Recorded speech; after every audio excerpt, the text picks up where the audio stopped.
We are your home theater and AV questions answered. This is AVRant.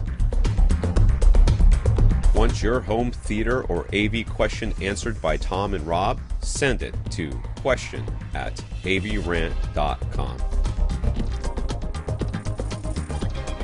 Welcome to another edition of AV Rant. I'm Tom Andry, and I'm here with Rob H. This is AV Rant. It's your home theater and AV questions answered. I completely forgot to think of a fun little intro, crap. So, here we are and something...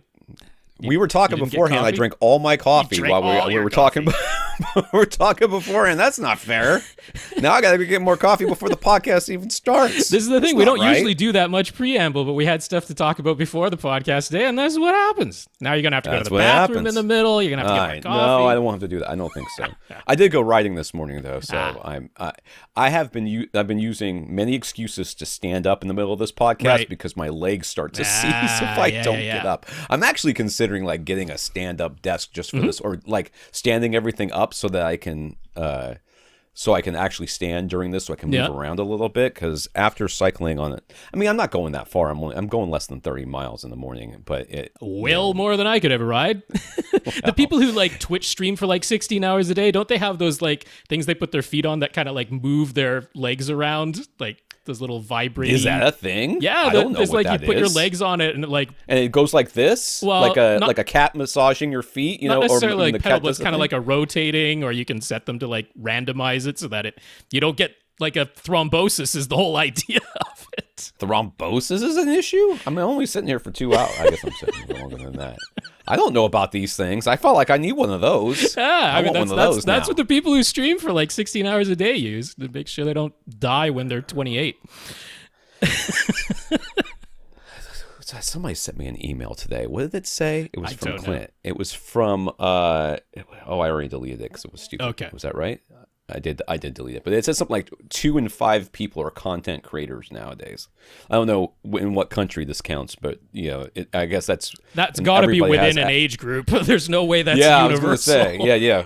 Well, I mean, now it's like your grandfather's on TikTok, just staring at the camera, going, "Is this on?" Well, yeah. I mean, I guess literally anyone who's ever posted on Instagram could technically be called a content creator. So. In that sense, okay. I'm going to be dead honest with you. I'm going to sound like an old fuddy-duddy here, but I Instagram and I can't get it. I'm not on Instagram. I have been on Instagram. I can see why people do it, but it really feels like that website should just be called Humble Brag. It's just that's all it is. Is Snapchat still a thing? I don't hear about Snapchat at all anymore. Younger my high school age kids are on it a lot. Okay. And that's how I stay in contact with my former foreign exchange student. Oh, all right. She on Snapchat. she Snapchats. I'm the only person I Snapchat on there is her. It's the only reason I have it is so that I can keep in touch with her. Okay. My son Snapchats quite a bit. My 15-year-old son Snapchats quite a bit. So I mean, it does make sense when you want your stuff to disappear and not be traced. But it's really not that hard to make it not disappear. Though you do get notifications that say that you're apparently you get to, because my foreign exchange student was like, "Are you taking screenshots of everything?" I'm like, "Yeah, I can't figure out how to save it." And she had to teach me how to save it. I'm like, "Oh, you just click on it for a long time." Okay, whatever. I'm old.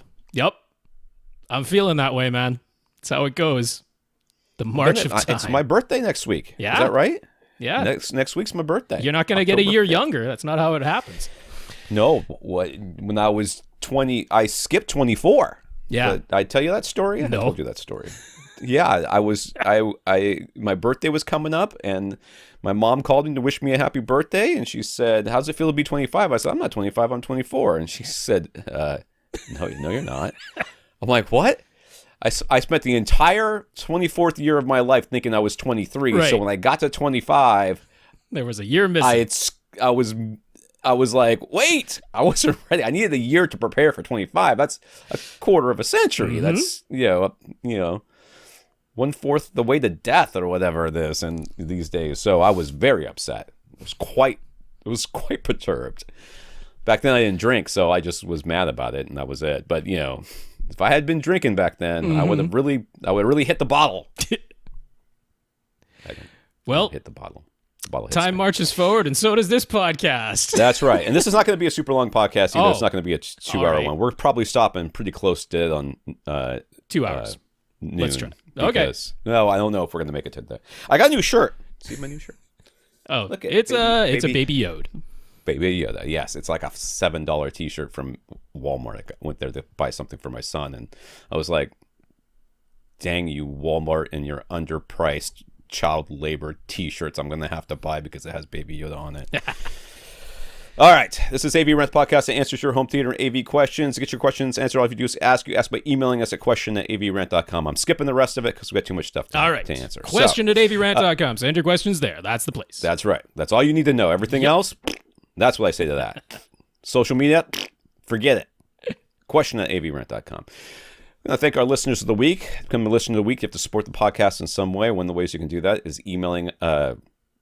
it's going to avrant.com and clicking on the Buy Us a Cup of Coffee link. That'll send you to a PayPal donation site. So we want to thank Eric and Randall for doing that this week. Eric and Randall, thank you very much. Yeah, Eric, Randall, thank you both very much for those PayPal donations. Really do appreciate that. We want to thank our 133 patrons over at patreon.com. Patreon's a service where they take monthly subscription. You sign up to them. You say, I want to give some money to AV Rant, and you say how much money you want to give, a minimum of $1. They'll take that money from you every month and give most of it to us. So we want to thank our 133 patrons, including Eric. That's why I'm guessing that's the same Eric. So thank you, Eric. Probably, twice. Yeah. I'm pretty sure he mentioned that. So that is patreon.com/AVRant podcast if you would like to sign up for an automatic monthly donation. And big thanks to our 133 patrons over there. Eric, thank you for being one of them. And if you can't support us financially, we understand. Just support us in some way and tell us what it is, and we will mention here. Excuse me. Randy, who I'm guessing is the same Randy from our donors, but maybe it's not. I don't know. Who maybe knows? There's two Randalls. I mean, that's not a very common name. Anyways, Randy bought a pair of new SVS SB2000 Pro subwoofers at his local Best Buy in Hawaii. He would have ordered them from SVS directly, but they didn't ship for free to Hawaii. So he emailed SVS directly to let them know we recommended their subwoofers. Jonathan bought a pair of SVS PC2000 Pro cylinder subs for the CDEN 4.0 theater and let them know it was because of our recommendation. And Jorge, who emailed, I think specifically just so I would say his name again, and thank you very much. Right. I do like saying your name. It is such a fun name to say. I don't know why. It just feels good in your mouth. Yeah. You know, it's like the cinnamon bun of names. That's right. It's Jorge. It just feels good saying that. Mouthfeel. I don't know. The joke path my mind went down while I considered whether or not I was going to do that. I was going to do that joke. It led to a place I went, ooh, I can't say that. So Jorge finally got his acoustic art panels from art panel from Geek. He ordered it back in June and told them he was there because of us. He designed a poster for Back to the Future himself using Photoshop. Thankfully, it translated very well to the art panel, and the long wait was worth it. This thing looks awesome. It is great. I really you should like make it. posters for movies, right? And also for us, you should make some AV Rant posters of some sort that I could have printed on panels, preferably 2 foot by 2 foot panels, because that's what I've got mostly in my room. But I do have a 2 foot by 4 foot panel. So I'm just saying. Let me see. Jorge also sent those exact same photos to me to use on AV gadgets, which I will do at some point. I really like this. It looks so good. It's so good. If you're not seeing this, you can go to YouTube and see it, or you can click on the Flickr account. It should be right at the top. So the Flickr page thingy that Rob posted. Yeah, in the show notes. AVRant.com, come to this episode's page, and then, I have a Flickr album there that you can go to and see all the photos that we talk about. Right. And we got some notes of gratitude for keeping the podcast going during our pandemic here from Joe, John, Chris, Jason, who says he was a listener from the very beginning, so 775 episodes ago, whatever it is. Jorge, thank you again.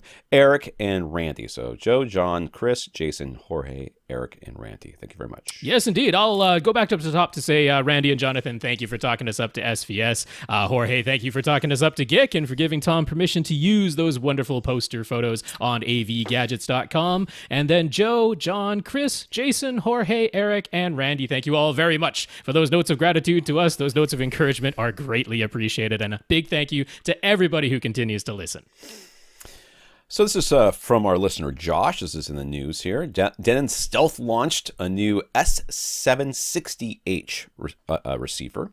Some people have been able to buy it at their local Costco. There don't seem to be any official announcement about it online, and it's not on Denon's website, and it isn't on Costco's either, which means I think somebody messed up. It was in the store. I mean, people have it. They bought it. They got pictures of them using it.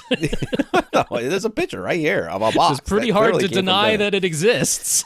So it's just like the S750H, is a 760H. So S750H that it seemingly replaced. It's 7 speakers max and uses regular Odyssey multi-EQ. But the major upgrade is that it clearly states that it has 3 8K HDMI inputs. And AVS Forum members have confirmed they are 40 gigabits per second ports, 3 in and 1 out. So there's 3 ins and 1 out, which essentially is every single the 8K Onkyos device. have that too. Yeah, and you literally do not need any more than the outboard HDMI 2.1 switch also has 3 in 1 out. You can see where the lineage might be coming from. Yeah, I'm pretty sure there's one board out there that everybody's buying. And they're just like they're all 40 gigabits a second. So okay, I am starting to believe that there are like Fast and the Furious style heists going on of 3 in 1 out HDMI 2.1 boards out there with these massive trucks getting like robbed on the highway at high speeds.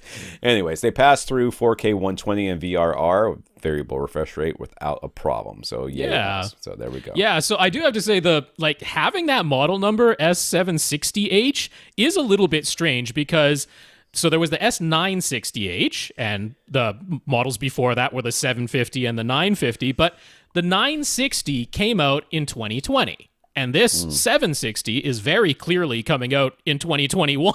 And it's a little bit weird that they didn't bump it up to a S770H.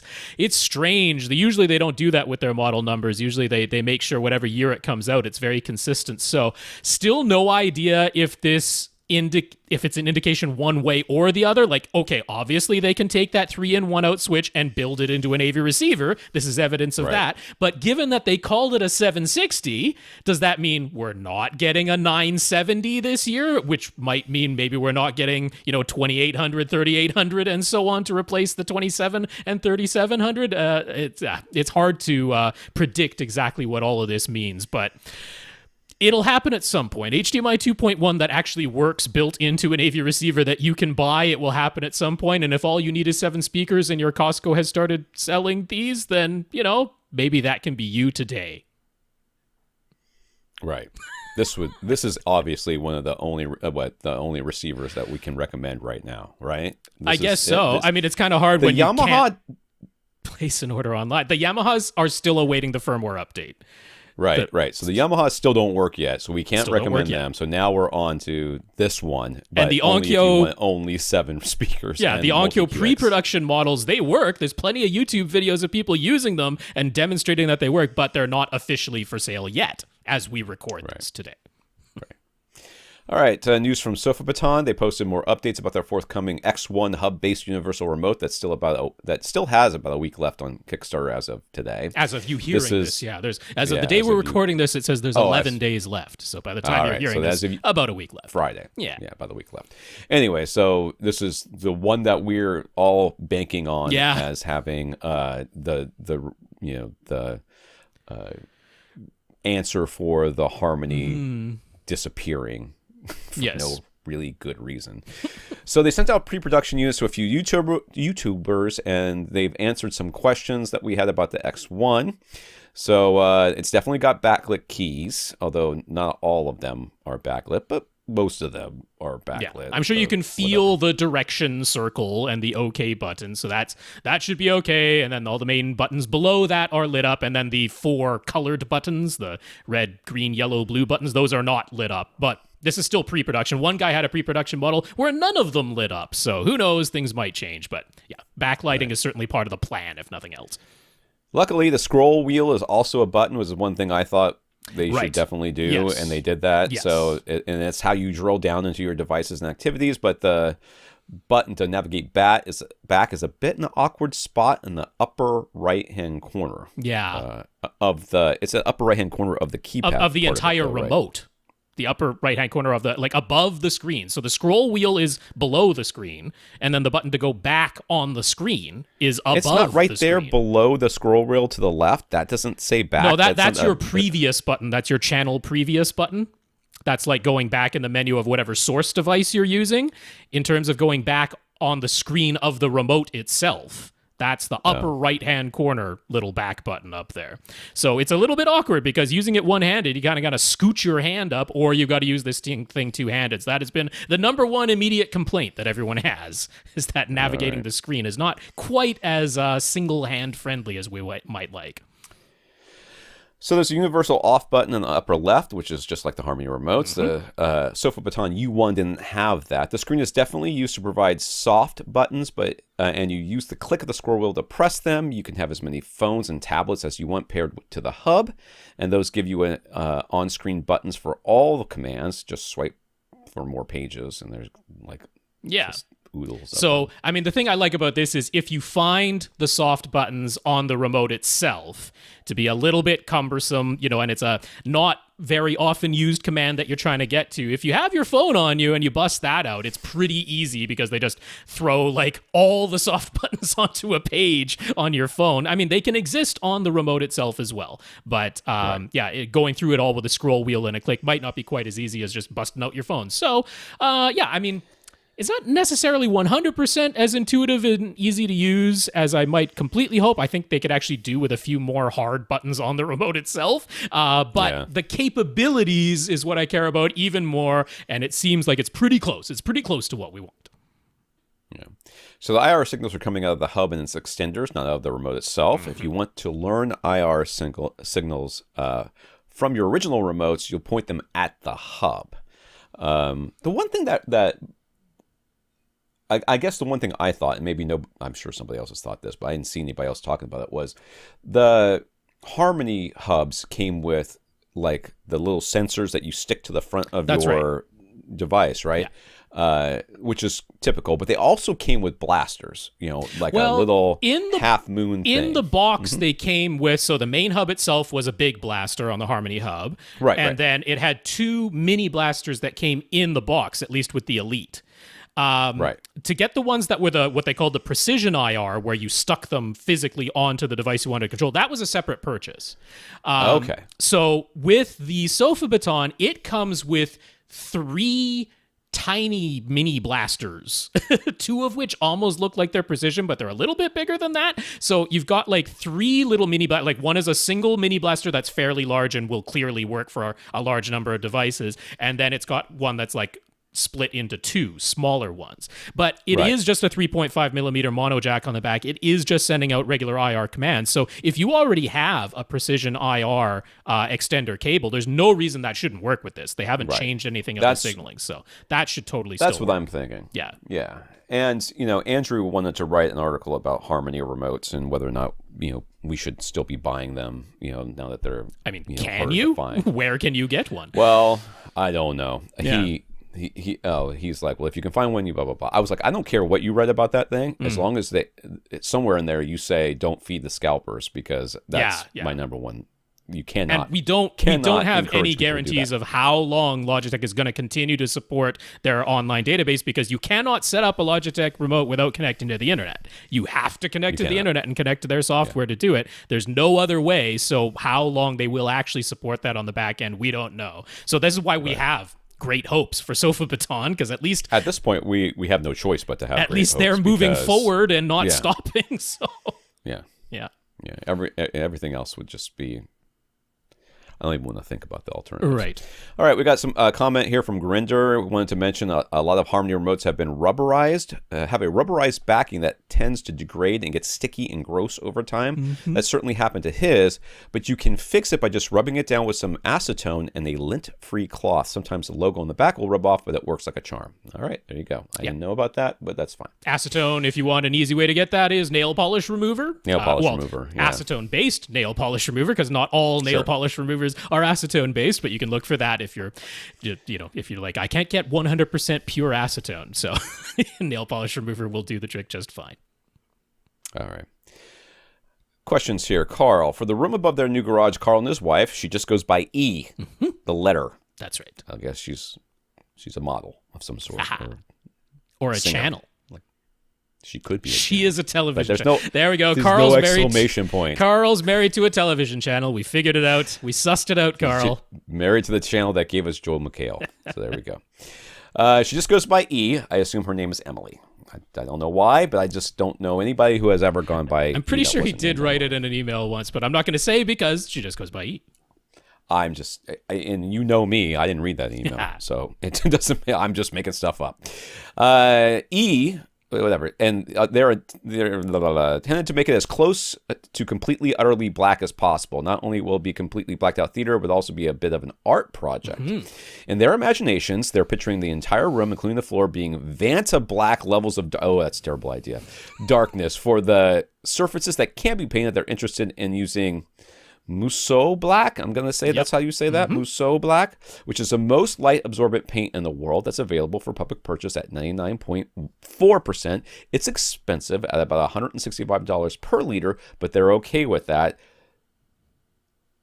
You just a terrible idea, but I think you should definitely do it, and then you should invite me over. Vanta Black is a carbon nanotube based material. It is not a paint. It is commercially available to use in things like inside of telescopes, which is like one of the primary reasons it was designed. I think they're using it inside of some of the DLP projectors to catch any light spray that goes out where they don't want it to. But yeah, it's a carbon nanotube based material. You can't just as a civilian easily purchase Vanta Black because applying it has all sorts of interesting conundrums to actually using the stuff, so it's all in industrial purposes. But Musou Black is a paint that you can order and buy. It's expensive, but you can buy it. So Vanta Black claims to be 99.96% light absorptive. It is the most light absorptive thing that we have. But Musou Black at 99.4% is about as good as anything that a civilian can buy.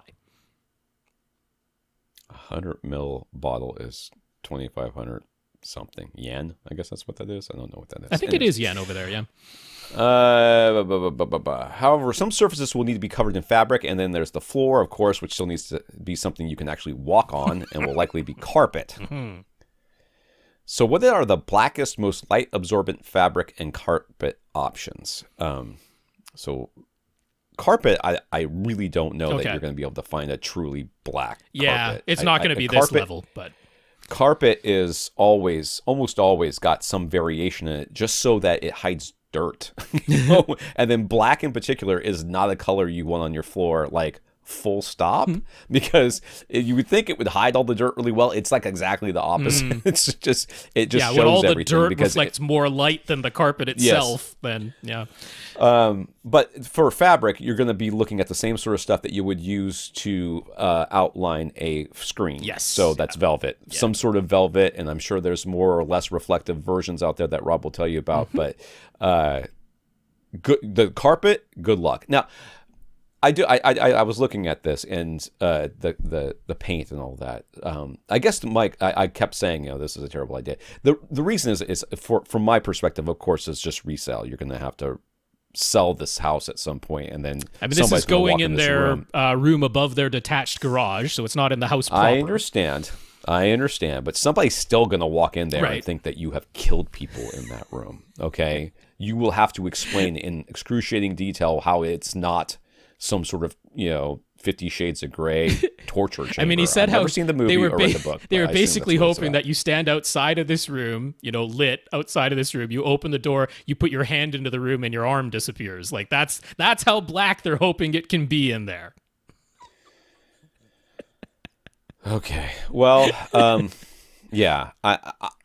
my only concern, other than the cost, which of course in everything else, would be this particular paint that you're planning on using. Is it going to be even, what is the repercussions for having to paint over it again in the future? Is it just a regular paint, or will you will you have to literally tear the walls out take to get the walls rid of all this black physically down, right?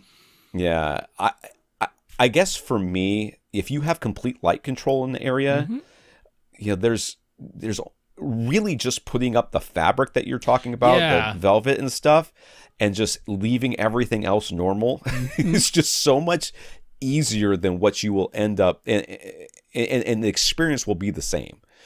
hanging velvet curtains all over the walls. Right. And then which is really quite easy to remove at some point in the future. And the ceiling. Yeah. And then having behind it white walls and a white ceiling that anybody could come in there and enjoy. And then all you're doing is replacing carpet.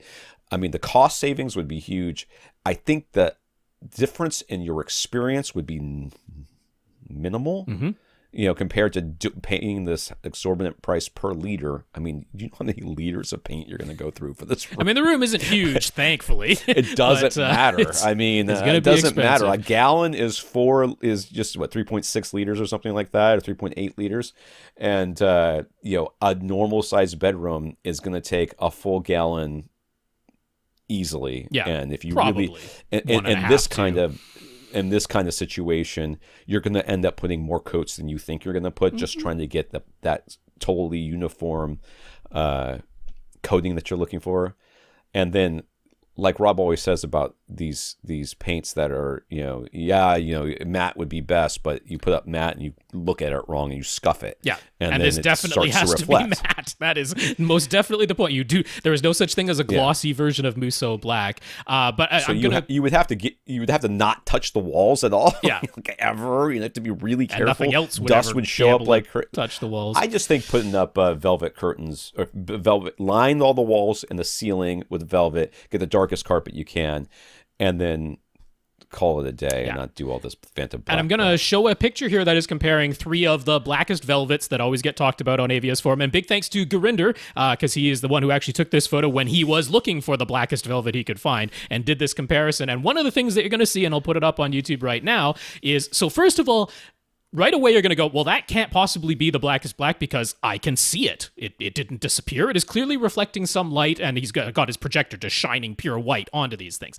But I want you to pay attention to the shadow. All right, look at the shadow just below where the light is hitting that and go, that's the black. Okay, that's the level of black that we're talking about is in that shadow. And notice how your eye really can't tell the difference, especially in a YouTube compressed photo, but really can't tell the difference between these 3 velvets, and they are at different price points. But it's because you have to think, if your entire room, ceiling, floor is not necessarily going to be one of these, but black carpet, and then all the walls are covered in this. Even if you have a bare light bulb in there, you're not getting reflections off of the walls and ceiling and everything like onto each other. The only light that is really coming onto it is the bare light bulb. So keep that in mind, that it looks a lot darker. This is like swatches of black velvet that is getting hit by light that is coming from all over the room from every conceivable angle. So that it's a difference there. It's a big difference. So on the left, the largest swatch that's there, that is what's called Fidelio velvet. You can buy that very easily from our friends over at Seymour AV, which is nice. So they sell it for $12.95 a linear foot, but the linear foot is how wide the roll is, and the roll is only 44 inches wide. So that's 44 inches times 1 foot. That's $12.95. So it's pretty expensive. Now, the one in the middle that's right next to it, that is their Baritone black velvet, which you can still get at Seymour AV. That is $10.95 a linear foot. So right away, the linear feet number is smaller, but it's also a 60-inch wide roll. So it's a considerably wider roll that is also less per linear foot. And the Baritone velvet is what I recommend all the time for people who want to cover their whole walls, because you've got the wider roll to begin with. It's less expensive. And if you look at the shadow part, all right, like if you look at where it's being hit by, it's like, it's a little bit more, got almost like a little bit more of a sheen to it than the Fidelio. The Fidelio basically has no sheen, and the Baritone has the slightest little bit of a sheen to it when the light is right on it. And that's the difference. That's what you're paying for. But you look at how black they are in the shadows, and the Baritone is really, really close, and it's much more affordable. So that's my top recommendation, is the Baritone velvet. Now, there is an even less expensive velvet called Triple Black from Psy Fabrics. They're charging, let's see, it's only $9.50 per linear yard. So that's $3.17 per linear foot. Feet. Much, much less. But that is a 44-inch wide roll. I forget. I didn't work out all the math on it, but obviously it's less expensive. Now, the thing about the Triple Black, first of all, it definitely has more sheen to it than either the Fidelio or the Baritone. So it is not as black as either of those two options, but it is also quite a bit thinner and lighter. It's actually quite appropriate to use on acoustic panels. So if you want the blackest acoustic panels, because the Fidelio and the Baritone, they don't breathe very much. They resist airflow quite a bit. But the Triple Black from Psy Fabrics, it's not like the world's most acoustically transparent fabric. I wouldn't use it as a speaker grill cloth, but if you're making an acoustic panel, it's perfect perfectly fine for that. It's quite thin and light and lets the air through somewhat. So if you want the Blackest acoustic panels, triple black from Sci-Fabrics is a good option. So moving on from there to talk about the carpet, the Blackest one I can find being talked about is from Masland. It is their Panache black. You can see in their sample it's got some little flecks of white fibers in there that stand out a little bit, so this is not pure black, but as far as what is talked about in carpets that you could actually install and walk upon, that's about as black as it gets, is Panache black from Masland. Lastly, he asks, are there any brands that, intentional or not, have become part of our identity? For example, some people don't just own and use an iPhone, they are an Apple person, and it affects their persona and maybe even some of the decisions that they make outside of which phone to buy, which phone they buy, outside of which phone they buy. So what about us? Do we have any brands that we feel so connected to that it's part of somebody your personality and identity? Well, you can actually do a little self-assessment and see whether or not this is the case by just thinking back and have you ever yelled at anybody online for insulting a brand that you own? Right. You know, and I have not. And I mean, this certainly happens with like cars, obviously, right? There are people like people do it with cars, like the Chevy, the the Mopar, or whatever it is. I'll be honest with you, I still don't understand what. I know Mopar is a thing. I don't know what it is. Parts. Is it Chevys or Mopar is Chevys? Mopar is parts. Is it? I don't know what Mopar is. I'm not really understanding. They make car parts. And then there's the Hemi sure, guys. that's an engine. The Dodge Hemi guys got to have a Hemi or whatever. I don't know. I do not. I know too many brands that have made too many mistakes for me to care, to think that they can do no wrong. You know. The same sort of stuff, and I've seen it happen quite a few times with people that I've known tangentially. You know, they buy a Tesla, and now, you know, Elon Musk walks on water somehow. I'm not exactly sure how that happened. That certainly happens. That seems to be a common theme with people who really. I don't think either Tom or myself it would be that point where it's part of our identity. I mean, I guess the closest in home theater is like I probably talk about Ascend more than your average person, but I also in my house right now I'm also using Revel speakers and Energy speakers, and I have some Polk speakers that I'm not using, but I still own them. So it's not like I'm Ascend or bust. I'm perfectly happy to use other speakers. And I love talking about SVS personally. Sure. I mean, I have their speakers in the house, which I think are great. But I've had a lot of speakers in my house, so whatever. I don't really care. I mean, I've got a pair of SVS subs in my theater, but I also have an Axiom sub and I also have a Shoe sub. So it's not that level of loyalty. I'm perfectly fine using others. So I don't think I would say any particular brand is a part of my identity. I'll say the closest I got to it was.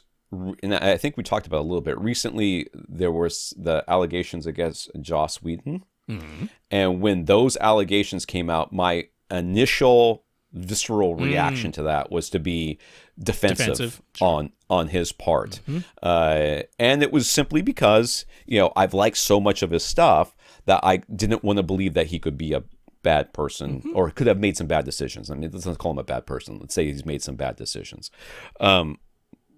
And that's about as close as I've gotten to it in recent times. I mean, I don't even defend my children all that much. So I guess I don't get invested that way like some people do. DJ says, we talked about how some movies... Hello, Violet. You decided to come visit me? That is Tom's doggy. That is dog. For anyone that's who right. hasn't listened She's in that big long. trouble. Okay. She is upset. I'm upset with her because I left some meat on the table on the counter, and then I walked away. And when I came back, it was gone. Said meat was gone. Yes, mystery. Yes, everybody looked at me like I was like, "What happened to the meat?" And they're like, "What do you mean?" I'm like, "What do you mean? What do I mean?" And everybody looked at the dog. I was like, "Dang it." Anywho, so TJ says, we talked about how some movies, often from Disney these days, are either tend to be quieter than the THX reference volume, or how basically not every movie is authored at reference volume. Is there some resource online that keeps track of this on a title-by-title basis? I'm sure there is. There is, happily. The folks who are all into the bass EQ, the BEQ over at AVS Forum. There's actually like 2 databases over at the BEQ catalogs. So, I mean, I just looked up 2 that I know are often remarked upon as being a bit strange. But this is, when we're talking about in comparison to THX reference volume, what they have in their charts and graphs there, you want to look at the one that says MV. That's the master volume. And so they have a recommendation there for where your master volume should be set. Now, the other things that you're going to see in their chart for each movie, that is specific to the bass roll-off. This is the bass EQ catalog that's being kept here. So these are the ones where they're like, looking at Thor Ragnarok, for example, on Ultra HD Blu-ray and saying that, 20 hertz is 15 decibels quieter than it ought to be. But that's specifically 15 hertz. The master volume, they're saying, needs to be set at plus 2.5, right? So 0 is not equal to reference volume on this disc, plus 2.5 it's quieter, but it's not 10 decibels quieter. However, if you add those 2 together, it means the bass down at 20 hertz is so it's 15.3, so it's 17.8 decibels too quiet at 20 hertz from what it really ought to be on that disc. So that kind of explains why some of that low rumbling is missing. If you look at War of the Worlds, which is one of the classic examples, first, looking at the DTS HD master audio that was on the original Blu-ray, not the Ultra HD Blu-ray.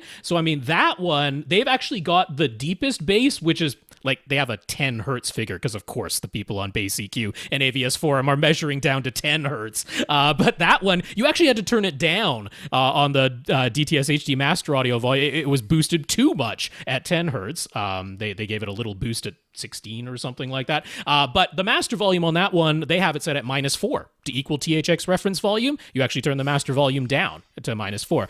Whereas if we go over to the Ultra HD Blu-ray version and the Atmos soundtrack, it's still -4 for the master volume. That's interesting. The overall volume stayed the same, but now you'll notice they say 26 hertz and lower, you need to boost that by 26.4 decibels. That's how much they rolled the bass off. So wow. If you're just looking for the master volume settings, though, you can still just go by those MV figures, and you can look through all the movies, and if it's not in one of the catalogs, look at the other one, because there are at least 2 on the BEQ catalogs, and we'll have the link to that, and you can look up your movies. All right. I tried to look up a movie, but I didn't quite understand what I was looking at. All right. Joe wants to ask about our frequently mentioned advice to enclose your room if at all possible. He's in a theater area that's about 3,000 cubic feet if there were a door. The doorway is the only opening other than the HVAC vent. Mm-hmm. So to test our advice, he attempted to close off the doorway by laying a mattress over it along with a few blankets and pillows. The subwoofer in use is a Power Sound Audio V1510. So it's a whopper. Yeah, and if that were an enclosed 3,000 cubic feet, that should be capable. In raw output, that should be a capable sub. So it's not a case of he was trying to power this whole thing with even an SB1000 would probably be not that bad at 3,000 cubic feet in the real world, but he's not trying to power it with something super dinky. That's the point. So he played a bass sweep and some bass-heavy content both before and after, but he didn't notice anything particularly different. But instead of being happy and satisfied that he could continue on without changing anything, he's looking to justify spending money on a door and following our advice because we seem so convinced about it. So what should he be listening for, and is the lack of any obvious difference due to this being a single subwoofer setup? He does have a big dip, maybe a null, around 35 hertz, so what do we think? Yeah, there's a slight and very important difference between a mattress and some blankets and a door. So there's that. It should give you approximate it somewhat, but it's not exactly the same. And I think the single subwoofer setup is also it's a little bit some of it. Some of that. So we close off this room, and we don't know the shape of the room. We don't know anything else. I mean, maybe you know, but I don't know anything else. No, I don't know the shape. I just had the rough cubic footage, if it were enclosed. Right. Now, I mean, one thing I will say unequivocally is trying to do this test by just playing some bass-heavy content. Yeah, you're not going to notice, because who knows what notes we're actually listening to at that point. And the sweep, though.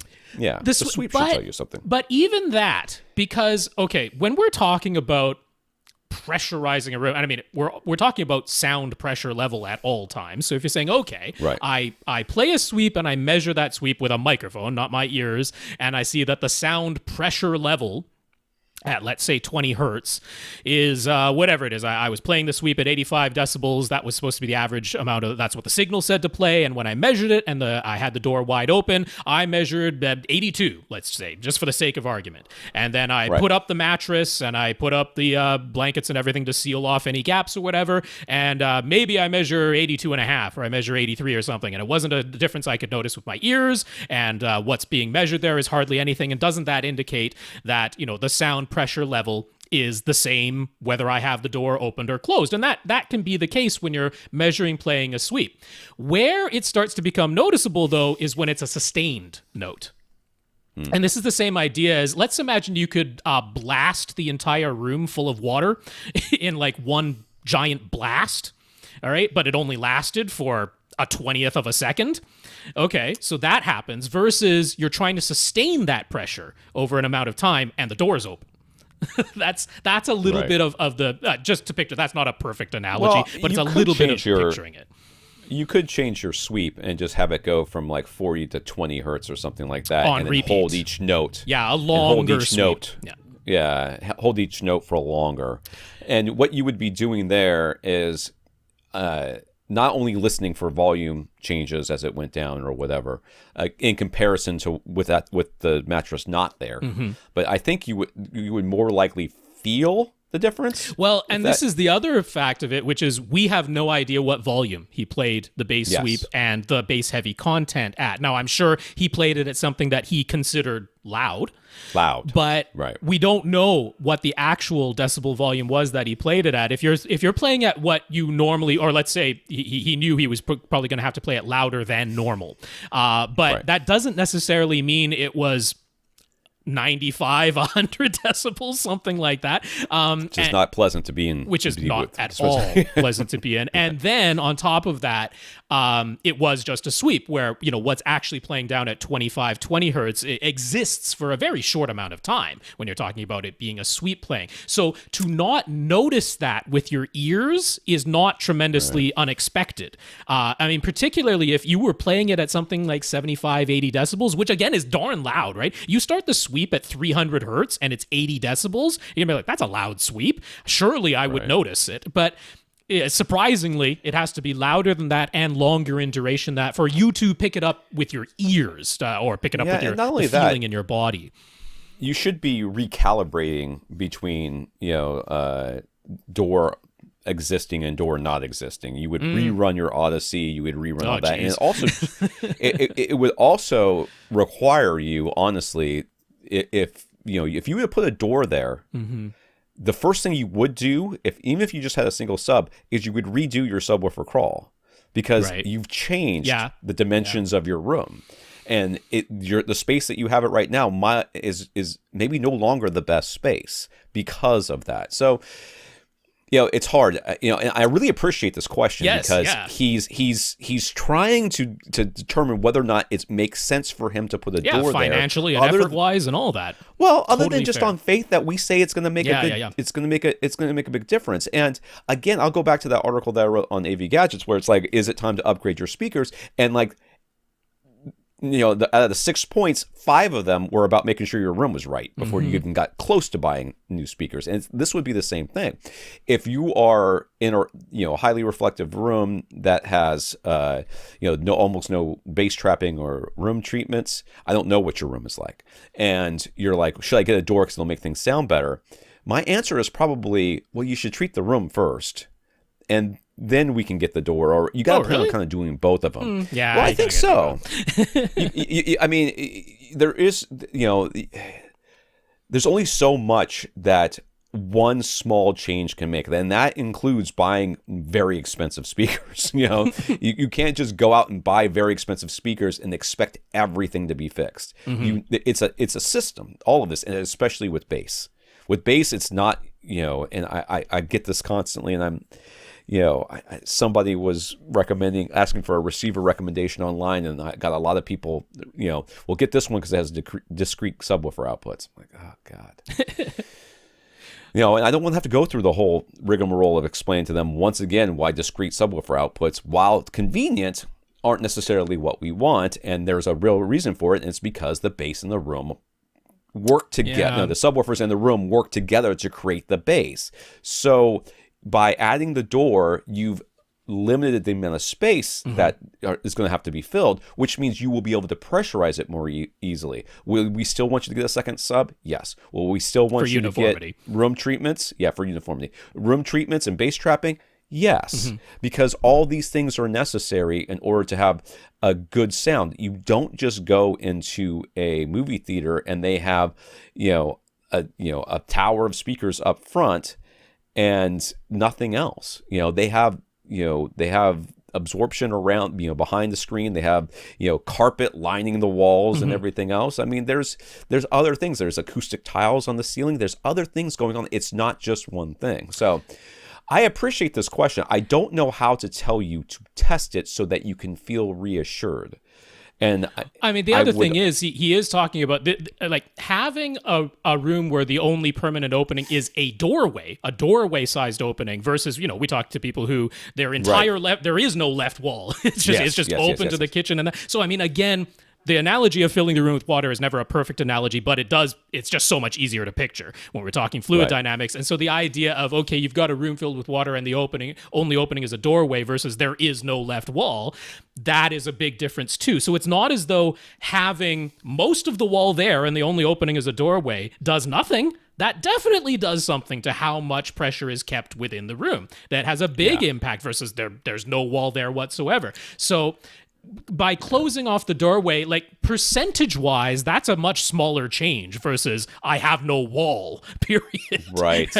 So the difference between someone who built a wall versus someone who had a wall but it just has a doorway-sized opening and then they put a doorway, that difference is not going to be as great, and it's not going to be as easily noticeable. So, I mean, that is... If you don't care that there's sound coming, obviously, if you put a door in, you will have less sound transmitting outside of the room. But if you don't care about that, it is tough to say that, if you can play the suite and you play it with the doorway closed and with the doorway open, and to your ears, which is ultimately what matters, you're really not hearing a tremendous difference. To say you absolutely stamp our hand, pound our fist on the desk and say you absolutely must install a door. I mean, there's a good argument there saying if you don't care that there's some sound leaking out, and you don't care that, okay, maybe you can measure a 1.5 decibel difference, but you can't notice it and hear it.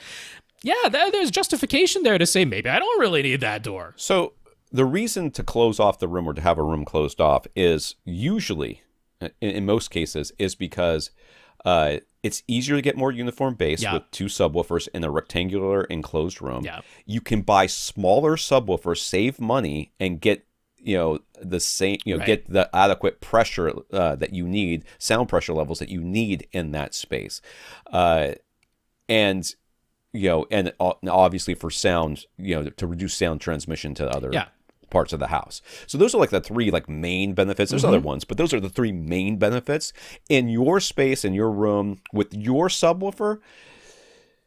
I kind of agree with Rob. It's like it's sure, mathematically, objectively, it is better to have that door there. There's no doubt about it. Will you benefit, greatly from having the door and closing that room off and doing nothing else?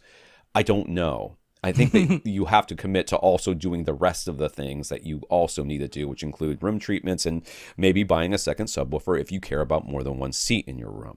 But I would say, in terms of if he just wants to do something that doesn't cost any money and just might demonstrate the difference audibly or perceptibly, if it's not really your ears but what you're feeling, just demonstrate that. What I could say is play a very short sweep, like Tom suggested, maybe just from 40 hertz down to 20 hertz. So just a single octave, very slowly, with a long duration and very loud. And if you do that... I mean, reference level loud. Yeah, you should wear earplugs. Even louder, to be honest, because 85 is where we start to be able to call it somewhat close to linear to our human perception, and you almost want to get louder than that to genuinely notice the difference. So... And I would be trying to noticing what's happening with my body and the couch and everything else at the same time. And you may want to you may find that the volume changes are going to where it changes within that 20 to 40 hertz as far as there being dropouts and stuff like that might change. So you may want to reposition the subwoofer with the door versus not the door. I forgot to silence my phone. Dang it. All right. I'll have to do that when I get up to get more coffee. Dwain was considering replacing... I didn't skip anything yet. Nope, that's it. That's it. Okay. Dwain was considering replacing his Marantz SR6011 receiver with the Anthem Pre-Pro plus a monolith amplifier. The assumption that it would be a noticeable upgrade in his roughly 12 by 20 foot room. After all, they're much bigger and more expensive, and he'd be switching from Odyssey to Anthem room correction. But then he heard us discussing Odyssey versus Dirac a couple of weeks ago, and he watched the YouTube video by Joe and Tell. I don't know that we linked to. I guess that's the YouTube channel, Joe and Tell. Yeah. All right. He saw how the end results darn near overlapped, except in the base when using the default target curves. There were clear differences between the target curves, and you could get them close to identical. So to get them close to identical, you would have to manually adjust one to the other, but you could, and that was our point, right? Yes, it was. So if he made the switch to the Anthem plus monolith by default, he really might hear a difference, but just from ARC's versus Odyssey's default target curves, if nothing else. But based on his room size, would we say that there actually wouldn't be much of a difference if he just manually adjusted his Odyssey target curve? His SR6011 can use the Odyssey editor app. Just paying for that would be a whole lot less expensive.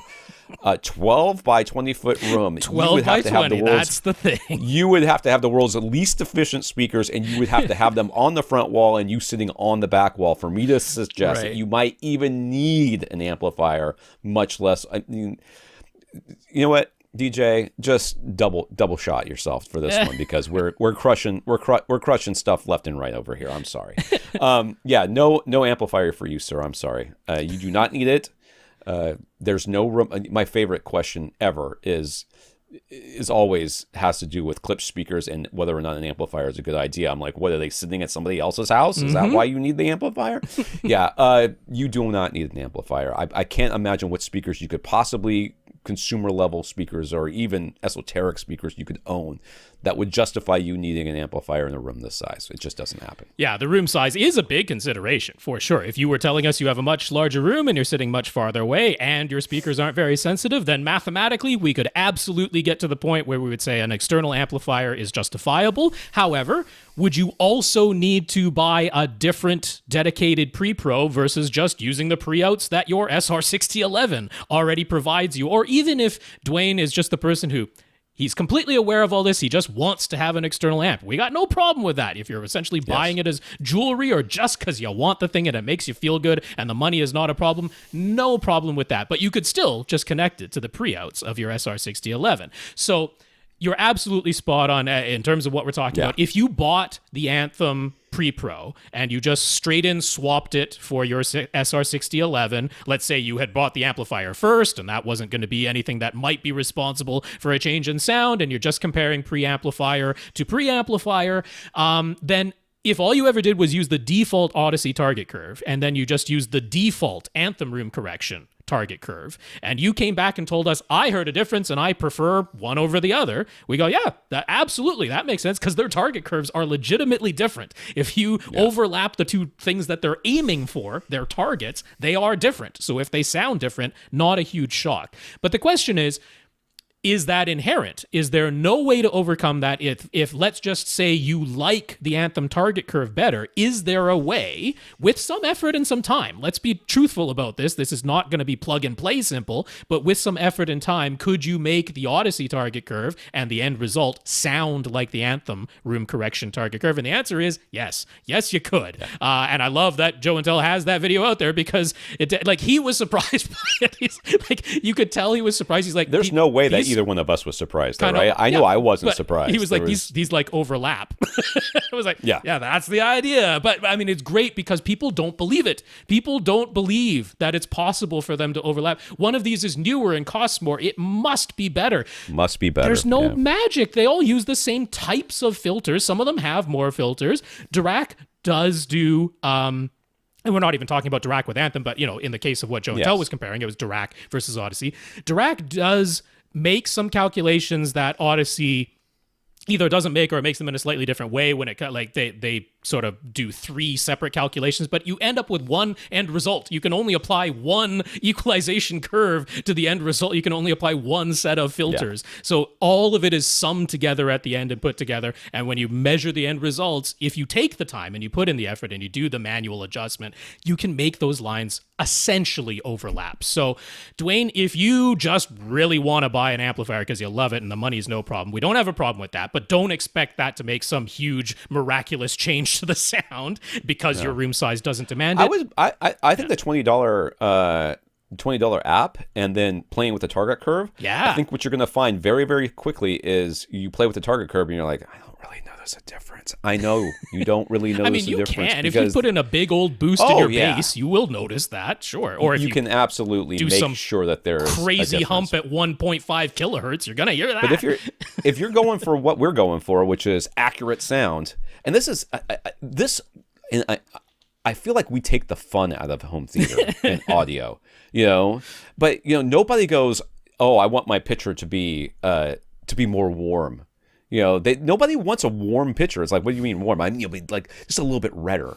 Why would anybody want that? Why would anybody want every image on their screen to be... who argue about the people who tell them how to get an accurately calibrated image, and they're like, I don't want that. So those people exist. Those people are crazy. But I feel like that's, for audio, we kind of suck the fun out of it because we're like, we're going for accurate. Like, right. I don't care. Like, and I was having a discussion with my son just the other day, and we were talking about, because I'm driving my dad's truck right now because my car's in the shop, which is one of the reasons we can't go long, because I need to go get in my car. I see. But and I'm like, man, this audio stinks in here. And then we started talking about it. I'm like, yeah, but we take this, we're listening to Pandora. We take this, we play it in the home theater. You're gonna think it sounds like garbage because, there's a whole bunch of. Is that dog crying? I have to go. Okay. There's a whole bunch of audio stuff that, background noise that's covering up everything, and the compression, you can't hear the compression.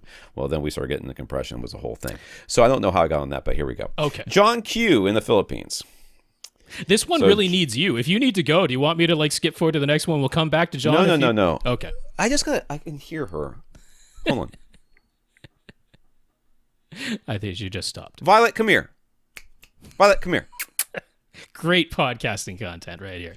Hey, you know what? Whatever. I don't care. She's just looking. I know she's looking at lizards. She's just looking at lizards. Gotcha. All right. So John Q. So this needs a little backstory. Apparently, John had sent in pictures with a stormtrooper helmet and all of them as requested by me, which was good because the stormtrooper helmet is often. But the graphs he sent in to show the bass response were just screen grabs, and Tom joked about how John should have found a way to include his stormtrooper helmet in those too. So he did. But that was the week I was away, so only Rob and Lee saw his efforts, and that's why he sent that picture again a couple of weeks ago for Tom to enjoy. That is right, I am enjoying it. But then Tom remarked that the graph itself isn't my favorite, and we can fix that. Did I say that? That sounds like me. Came out of your mouth. And of course, that has opened a can of worms. But before we get unnecessarily deep into this, let's take a closer look, since Tom wasn't here when we discussed this measurement, and Rob and Lee declared that for unsmooth graphs, which is what he sent, he achieved remarkably excellent frequency response. So now Tom gets to weigh in. All right, so what's this first one? It's just subs up to 300 hertz. So that is what he was actually, with his little stormtrooper figure. This is the same graph. This is just subwoofers. The graph only goes up to, graph goes up to 350 hertz, we can see, but he was measuring up to 300 hertz, and that is the graph that he replicated, but that's just his subs. So I think when you were remarking on, there's peaks and dips that are happening above 150 hertz. Oh, yeah, we don't care about those. This is why we need to take a little closer look, because we don't need to worry too much about that when we're talking about just measuring the subwoofers, and this is well above 100 hertz, so we are definitely into crossover territory. And then if we take a look at the next graph, this is one that, Lee and I remarked upon. This graph is going all the way up to 3 kilohertz. This is with those subwoofers paired with one of his speakers that's playing. And yes, there are some squiggles, but if we look at the height of this graph, he's got plus minus 5 at the worst. That's what's going. And this is Yes, unsmoothed. that's what it looks like, yeah. This is unsmoothed. Okay, Right. so this Yes. is as bad as it could possibly look to our eyes, and at worst, we're seeing plus minus 5 decibels. So that is why. And he's got a pretty significant bass boost going up at which lower was than 70 on hertz. purpose. He did that on Yes. purpose with his mini DSP. He put that in, and that's actually one of his questions coming up. But that is not by accident. That's not just happening because of the room and something that was definitely done on purpose. So that's why Lee and I said for a completely unsmoothed graph when we're looking at this, and then there was one last one, which is across his 3 seats, his 3 main seats that he cares about, just the bass. This is going up to 125 hertz. Those lines darn near overlap. So Lee and I told him that you're done, dude. Don't worry about this anymore. But of course, Tom just took a quick look at the graph that had the little stormtrooper figure in it and saw some squiggles and said we can improve upon that, and it just threw John's world into chaos. So can we put his mind at ease? I can't even see the graph. I can't even see the thing at the bottom to tell me what it was. So, all right. So first of all, the things that when I glanced at your graph that threw me was the obvious slope going on the left side going down, towards 70 hertz or so. This is a big bass boost, but if you put it in there on purpose, well, then it's your fault, and I don't care about it. Yep. So when we look at the second graph that you've got here, and like Rob said, this is the unsmooth graph. And unsmooth is always looks awful. Right. It always looks like an EKG. It just doesn't matter. But plus or minus 5 dB at in room is fantastic. Yes. That's very, very good. It's barely noticeable variations between the levels of the different. And if you frequencies. did apply any smoothing, a lot of that would disappear, and you wouldn't be worried about it at all. It would look very good. So yeah, I wouldn't think that you would really need anything else. Right. Yeah, so these look good to me. So I apologize, I guess. I'm apologizing. Is that what I'm doing? Let's take it back, John. Please don't worry. Please don't start pulling your hair out and trying to do something very, very different. All right, I got to go deal with this stuff. You got it. I will carry on. John says he also measured his RT60, so that's the reverberation time, and 60 indicates the number of decibels quieter. So imagine you send out a balloon pop. How long does it take for that balloon pop in this room to be 60 decibels quieter than that initial pop of the balloon? That's what RT60 is measuring. Reverberation time minus 60 decibels. That's what we're looking at. So he measured that across the entire frequency range. He's pretty close to about 250 milliseconds or so across the whole range. Basically, everything fell within 200 to 300 milliseconds. So he just says some people online have said to him, looking at those RT60 measurements, that's actually a bit too low. It means his room is on the dead side, it's a dead sounding room, and that ideally your RT60 times should be between 300 and 500 milliseconds. What do we think? So I'll try to get Tom's take on this once he comes back in with a new pot of coffee. But okay. I mean, obviously some subjectivity comes into this. When we're talking about a studio control room, a place where you're making decisions on the mix and mastering, and playing it back, out of loudspeakers instead of just out of headphones. When we're talking about that, they do aim for, essentially as low RT60 times as they can possibly get. They are aiming for like under 200 milliseconds in there. The argument has definitely been made that in terms of enjoying playback in a room, that, the actual term, the opposite of a dry room is a wet room, which makes no real sense if you're just trying to picture the words, but in terms of audio terminology, you can have a dry sound and a wet sound, and that a wetter room is more pleasant to listen to your playback in. But it is subjective. It is personal preference. Both Tom and I will argue that we prefer to listen in rooms that are a little bit deader, a little bit closer to these low RT60 times than what a lot of people will say they prefer. And again, that comes back to we like a greater ratio of direct sound that came straight from the speaker to our ear versus reflected sound, and the RT60 time is definitely part of that reflected sound that comes in.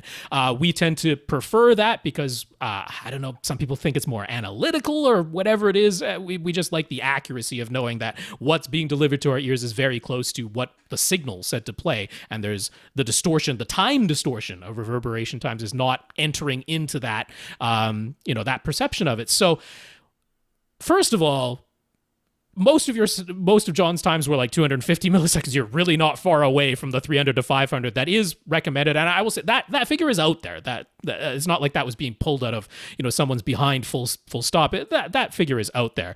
And there's arguments for it. Absolutely. Some of it is just like group testing, right? What did everybody prefer? We make this room super dead. We make this room super reverberant and try things in between. And what did the most people prefer? And yes, the idea that it's about 300 to 500 milliseconds, it doesn't sound padded. I guess that's what we come down to. And once you get under 200 milliseconds, sometimes people will say, this room sounds like it's padded. It sounds like it's all covered in comforters and blankets, and it just sounds a little bit dull and dead in here. But if you like that sound, there's nothing wrong with it, and you're not so far away from it that I think it's any sort of problem. Okay, I guess we won't get Tom's on that because we don't have time to double back on it, so I'll just go on to say, to achieve a very uniform bass response across all of his seats, John used a mini DSP. He included the house curve that we referred to, that gentle rise in the bass. So because of that, he does not use Odyssey Dynamic EQ. Right? He's built in his own rise in the bass because at his preferred playback level, if he just plays the sweep, it's not necessarily, the bass is going to sound like it's rolling off because he's not necessarily playing at THX reference volume where it would be a flat line. But we always recommend putting Odyssey Dynamic EQ on. So does that apply when you've made your own house curve? That's the question John asked. What does Tom say? I'm sorry. So that dog is outside suffering right now because somebody shouldn't have eaten all that meat off the counter, and she did. And now let's just say there's a little bit of a backup happening. There's a traffic jam right now, and she looks very uncomfortable. So I have to listen for her to knock to come back in. But yeah. So I mean, Odyssey Dynamic EQ. If you built in a house curve, that's fine. I mean, you can do it that way. I mean, I don't see any reason why you couldn't, but that's the way Dirac does it. That's the way Anthem Room Correction does it. They don't apply curves of equal loudness. They build in a bass boost because most people don't listen at full reference volume. This just requires that you always listen at the same volume, basically. Yeah. So I mean, and it's a relative volume too. It's not actual volume. Because some sources are not mastered to THX reference volume. So if you know what volume level you like to play things back, and you switch from Disney Plus to YouTube, and YouTube is way louder, but you just turn the master volume dial down so that everything you listen to is perceptually around the same volume level. And then you're like, I have this house curve because Dynamic EQ, Odyssey Dynamic EQ would actually do a pretty darn similar thing if where you always listen to is like -15. If it were THX reference volume, but you always listen at -15, there would be a bass boost being applied by Dynamic EQ. You just put that in manually. And if that is nice and uniform and you always listen at the same volume level, then you're okay. See, my problem here is that I don't always listen to the same volume. And neither do I, Like 90% of the time, I do. Mm-hmm. I listen at this relative volume level that is... Okay, let me take that back. I have 3 volume levels. The first volume level is us watching TV together as a family. So it's louder than... it's loud enough that if somebody talks, I have to... they have to talk loud to be heard, but not like shake the couch bass loud. I have I'm watching TV by myself. It's late at night and everybody else is in bed. I have that volume, which is a little bit lower. And then I have the movie night volume, which is about 10 dB higher than that first volume level because I'm looking for that more cinematic experience. Yeah. That's where the curves of equal loudness, I think, make a massive difference. Because in the quietest one, there's bass just missing. Like, it's just inaudible to you. Well, and then if he has this house curve and he turns it up because of the... because he wants a more cinematic experience, suddenly the bass is overblown. Right. That's exactly it. Yeah. And so can you do this? Yes. Yep. I said, particularly will it work? if you do maintain a very consistent volume level for yourself. Yeah, that's perfectly fine. I would just rather use the curves of equal loudness. I'd rather use... To me, it's easier because I'm like, yep. And you know what? If it doesn't work, then I know it's on the source's fault. So shame on them. Dazz. A week ago, Dazz turned on his Apple TV 4K Onkyo 646 receiver and Vizio P-Series TV in his living room. The image from his Apple TV was all messed up, even though he hadn't changed anything. And it is very messed up. It's purple. Yeah. And it has also got stripes in it. Yeah, there's color bars. Shouldn't be there. I don't know what's going on. So after a bunch of plugging and unplugging, he determined it wasn't the fault of any HDMI cables or inputs, so he went looking for firmware updates. He doesn't usually have his Vizio connected to the internet. There was more than one update for his Vizio, and there was also the update to tvOS 15 for his Apple TV 4K. Unfortunately, he didn't test them one by one, but after they were all updated, his picture was back to normal. And there we go. Yep.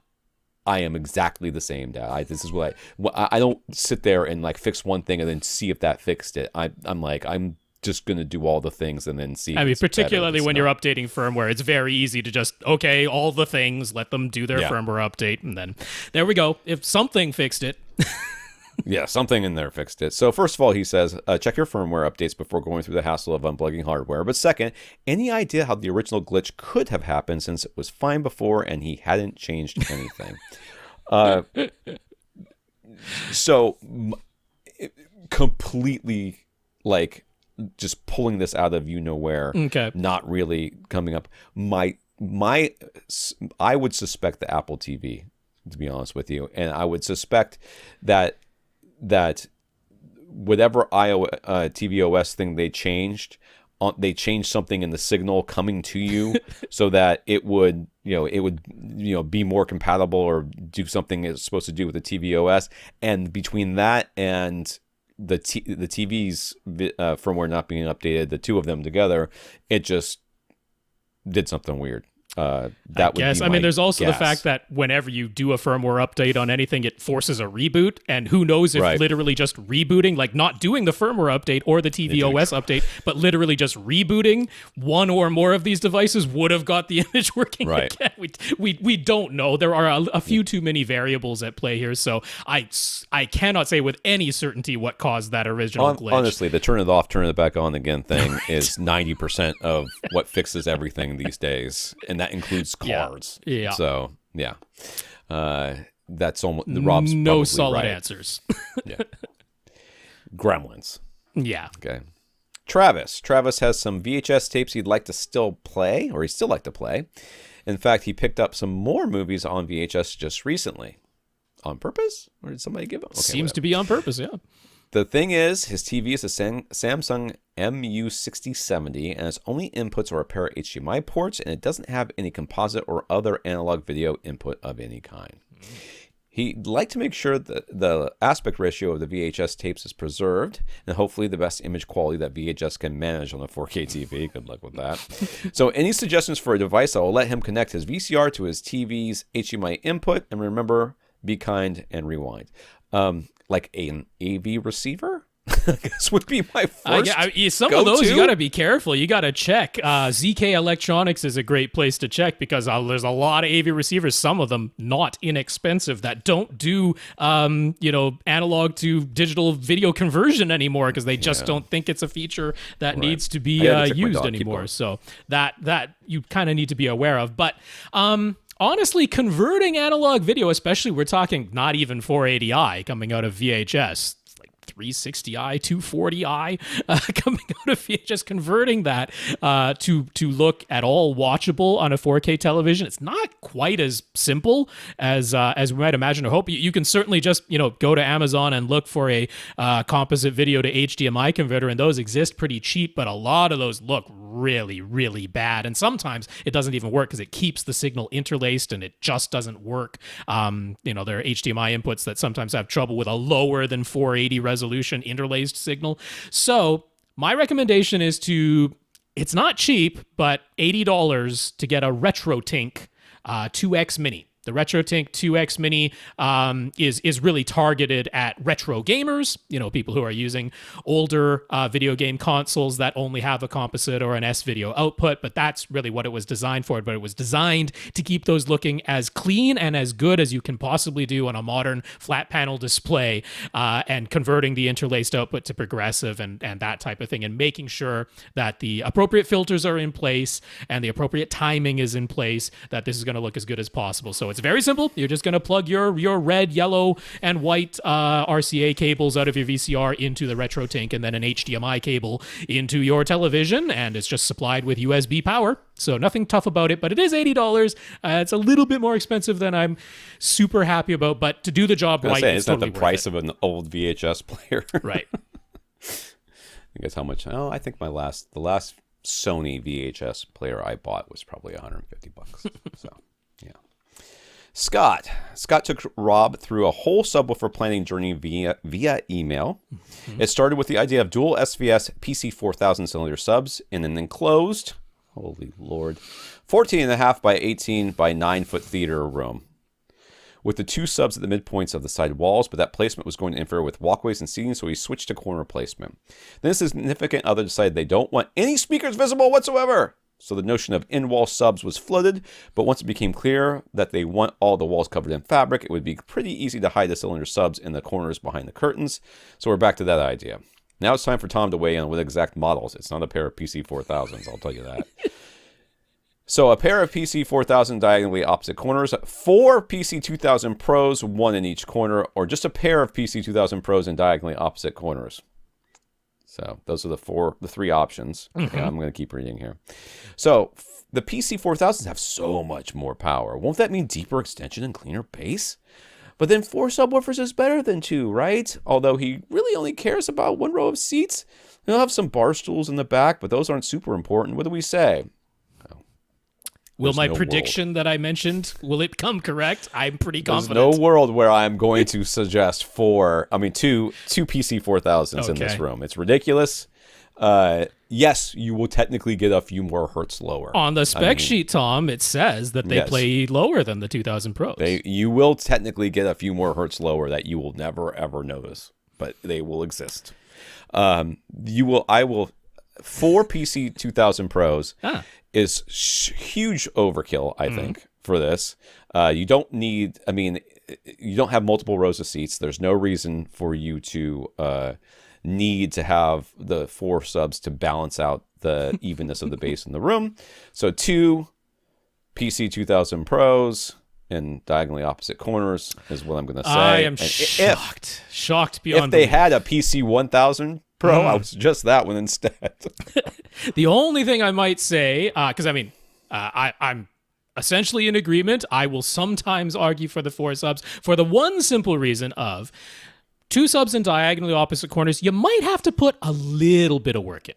Probably not a lot, but maybe just a little bit of work. What work? What work? Well, just across 3 seats even to get that really perfectly uniform, you might have to do a little bit adjusting of the phase knob on one of those 2 subwoofers. It might be necessary. Do it with your phone. Yeah, I don't think you're going to have to do that. Whereas the 4 subs, I wouldn't do it. 1 in each corner, you can pretty darn confidently just pluck those down in the 4 corners of a rectangle and really not have to do anything. That's going to work. But yeah. There we go. We're all on the same page. It was just funny. So he's strongly considering springing for a new JVC NZ9 laser projector. The room is fully light controlled and he'll be sitting about 11 feet from eyes to screen. But he's only planning to buy a 100-inch to 110-inch diagonal screen. 11 feet. Will the NZ9 be too bright? Said nobody ever. Is it going to be easy to dial in the right amount of light output from it?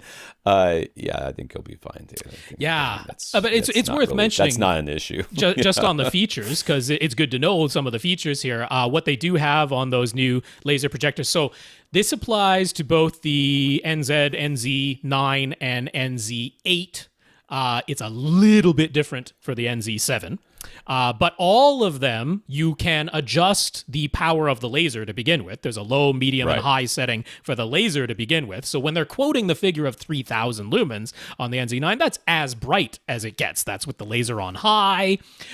So you put that down to low, and it's probably going to cut at about 40, maybe 50%. That seems typical. Usually it's about 40%, 35 to 40% going from high to low just on the laser setting. So right away, you can definitely bring down the light output if you do, in fact, find that it is a bit too bright. And if you're aiming for the industry standard, which is standard dynamic range at 50 nits on a projector, then if you were stuck at 3,000 lumens on a 100-inch screen, that would, you calculate it out, that's too bright if you're aiming for 50 nits. So yes, you might want to curtail it sometimes. Might actually be able to use eco mode. Look at that. That's right. That's right. But But get then more life out of that projector. the NZ7 has a manual iris. So the new models, the NZ models with the laser light engines, they don't have a dynamic iris anymore. They don't have an iris that responds electronically to the signal. They don't do that anymore because they can actually vary the intensity of the laser directly in response to the image now. So they don't need a dynamic iris for a lamp that stays constant anymore. They can pump the laser essentially in response. So they all do that, but it does have a manual iris. So you can clamp down the light output using that manual iris. Now the NZ8 and the NZ9, they actually have two manual irises.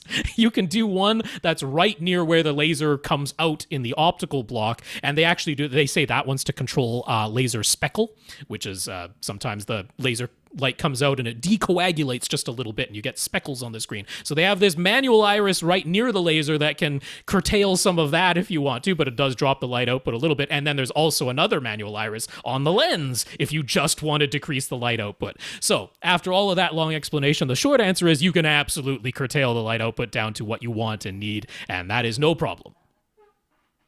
All right. Let's see here. The new NZ series projectors are heavier than the old NX series. The NZ9 is about 57 pounds, the vast majority of projector. Ceiling mounts say they're rated for 57. I said 57? Yeah, that's what it actually 57. weighs, but most mounts are rated for 50. For 50, yeah. I wasn't sure if I had said 50 or 57. Such is the case for his very nice Chief mount that he already owns. Chief's next step up is a heavy-duty mount rated for 250 pounds. And it seems like overkill. Any suggestions for a ceiling mount for the new models? Man, I would totally just stick that other one up there. So I mean the cover our butt answers. Those are always very, okay. Legally, we are responsible to say you should get a mount that's rated for 57 pounds or heavier. But the reality is 50 pounds is a conservative. I mean, it's never failing right at 50. It's like 49 pounds, you're safe, and 50 pounds, things start falling from the ceiling. That's not how it works. I would feel comfortable putting it up there if it were mine. But if you're really worried about it, they usually have that little loop. It's like a little security loop that you can put like a wire through, and sometimes they keep that, and then you attach that to the mount or to maybe something else on the ceiling that is bolted into a, I don't know. I mean, I hang my bikes from a hook on the ceiling, and they weigh more than, well, some of them weigh more than 57 pounds. Really? Your bikes weigh more than 57 pounds? That seems like a heavy bike. My wife's bike is a nightmare. Yeah, I mean, I look at like the mounts we recommend all the time are Peerless. They're PRG mounts, and they have one that specifically comes with a plate that is for the JVC projectors. But that was for the NX series, and that one was rated. That was rated 50 pounds. Now you look at the level of construction of that mount and that plate, and I'm like, the chances that I believe in my heart that 7 extra pounds will make that thing fail, like an on-off switch, and fail. Like, I really don't think it. But legally speaking, I have to say, okay, now what I suspect will happen is that in short order, Chief and Peerless will have new JVC mounts that are rated for 60 pounds. I think that is going to happen in very short order. They're going to look suspiciously like the mounts they have right now. Other than look maybe suspiciously the same. Addendum with to no the model obvious number. differences. That's right. That's what I suspect. They will cost a little bit more because if you're going to spend 10 grand on the projector, you can spend a little bit extra on the mount. In the meantime, a place I would recommend just getting in touch with them, because they did the first webinars with JVC's own reps and everything, and they are completely on top of this new JVC projector rollout, is thescreeningroomav.com. They are a retailer, but I would, in a heartbeat, just contact them. This is absolutely something they can inform you about. That's what I would point you to. Go ahead and contact thescreeningroomav.com, ask them about this, and like I say, I will be kind of surprised if Chief and Peerless don't have new JVC mounts that are rated for 60 pounds in the coming months. Right. All right. Excuse me. Ooh. Too much coffee. John's room is about 12 by 16, and his distance from front speakers is 11.5 feet. From his front speakers, 11.5 feet. He currently has a Sen CMT 340 SE speakers up front with CBM 170 surrounds. The full system is a 5.3.4 configuration. He's got the upgrade bug, and he's considering replacing his 5 floor-level speakers with Sierra 2s, but he's also been able to listen to some Revel Performa 3 speakers, and he really likes the way the M106 bookshelf speakers sounded. Then he went reading reviews and found mentions that the smaller 105 model measures even flatter, with an even wider and more even dispersion, but they can't play as loud, so... I know exactly what reviews he's talking about. I know. The Revel Performa 3 versus Ascend Sierra 2, any opinions? That would be Rob. Rob would have opinions on this. I do not.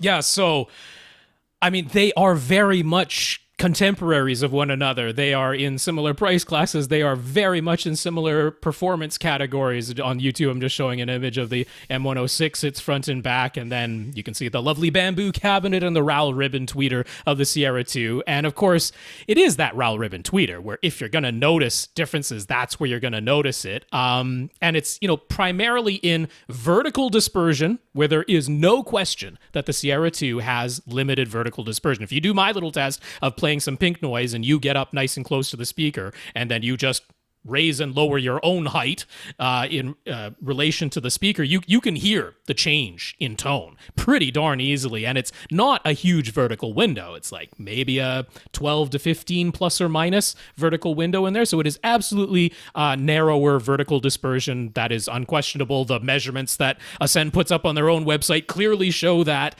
And it is something that you can hear. So if you need really tall, wide vertical dispersion, that is something objective I could point to as potentially thinking about. But if that is not the case, okay, objectively, and I would say even subjectively, maybe you could detect a difference in the transient response, because that ribbon tweeter it essentially stops and starts exactly along with the signal.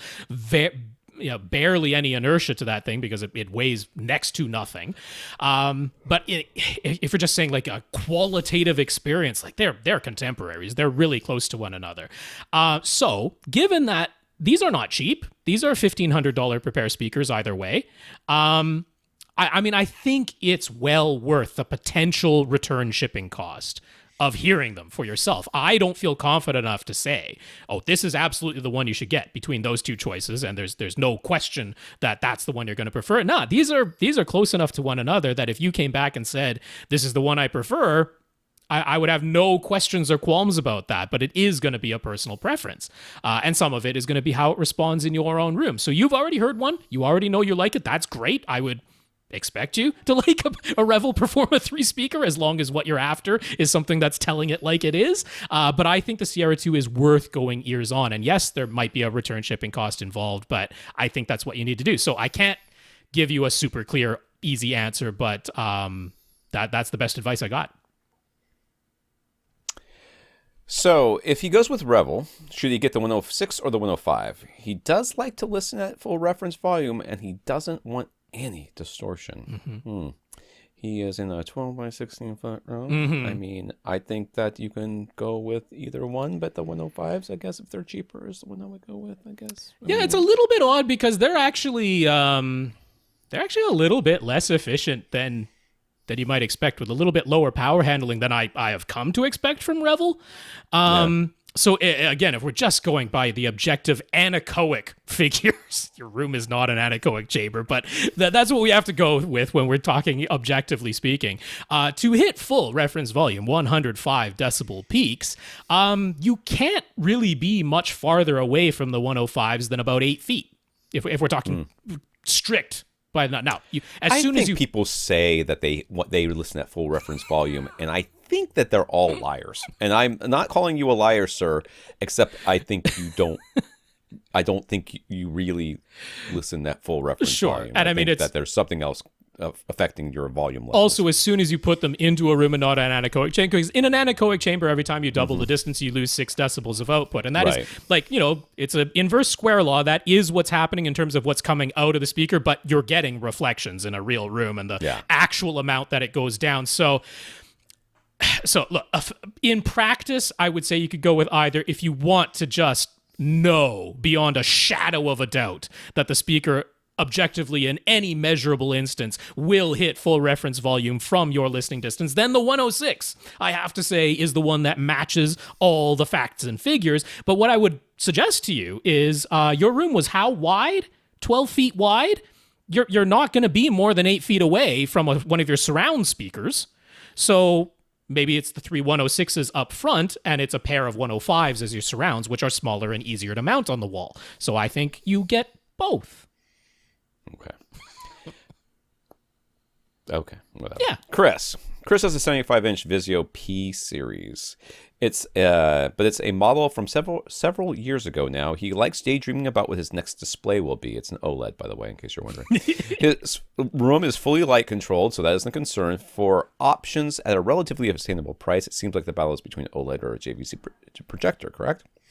But he doesn't have eyes-on experience with either of them in a fully light-controlled room, so just for fun, could we maybe rank them for him? Imagine what a perfect display gets a 10 out of 10. For picture quality alone, what does an OLED get? What does a JVC projector get?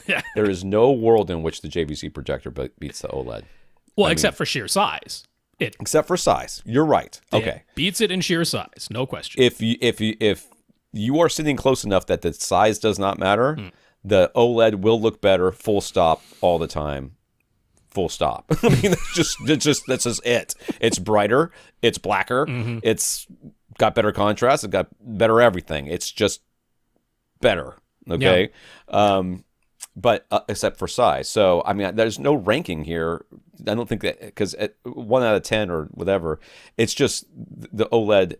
If size not being a factor, the OLED's better. It's once you get to the point where you're, the size of the screen prices you out of OLEDs because either A, they don't exist, or B, they cost $120,000. Right. Then you go for projector. Yeah, and then JVC is a great solution to that. It would be the go-to solution for that. Yeah, I mean, I do think the size sort of determines it, because if you can get anything where an OLED size exists at the size that you want, then the OLED image is just, I'm not even going to go subjective. It is objectively better than what the JVC projector can do.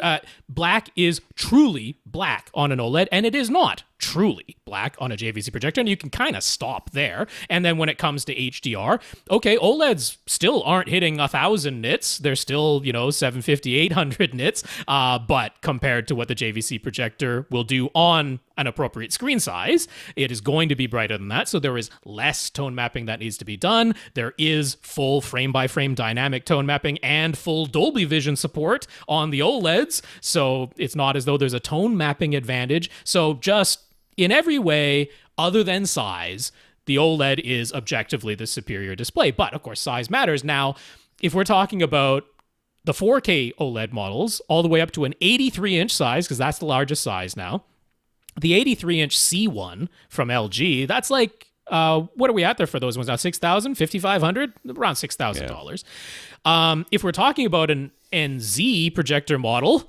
none of them are that inexpensive. Right. $10,000 is where the NZ7 starts. Now, maybe you're looking at the NX5, and that's right about the same price. So we're talking NX5 versus 83-inch C1 OLED, price for price. So if you just need to go larger than 83 inches, well, now we're at price parity, although you have to add a screen, of course, but we'll leave it to just the projector and the OLED. We're at price parity, and obviously the JVC can go larger, so that's where you would transition if you just need to be larger than 83 inches. But if it's 83 inches or lower, it's the OLED, and I think that's as simple as we can make it. Yeah.